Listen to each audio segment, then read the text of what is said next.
රෑ නවාතැන්නා. එදා රෑ මිතුරාගේ ගෙදර නතර වුණා. පසුදිනට එළිය වැටෙද්දී අන්දක සිටුවරයාගේ අනබෙර කරුවයිනවා. ගන්ධක සිටුවරයා භෝජන අනුභව කරන්න ආකාරය දැක බලා ගන්න සියලු වැසියන් සිටු මාලිගාවට ඉන්න ඕන. මිතුරන් දෙදෙනක් එකුයි ඇඳ පැළඳන් යසට සතුටින් පිට වෙලා යනවා සිටු මාලිගේ දෙසට. සිටුවරයා භෝජනයට සූදානම් වෙන්නේ.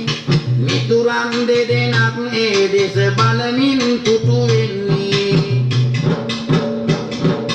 පුරුදු ලෙසින් සිටුවරයා සුවඳ පැනින්නාලා රම්තලියක් අතට අරන් ඉන්නවා සැරසීලා.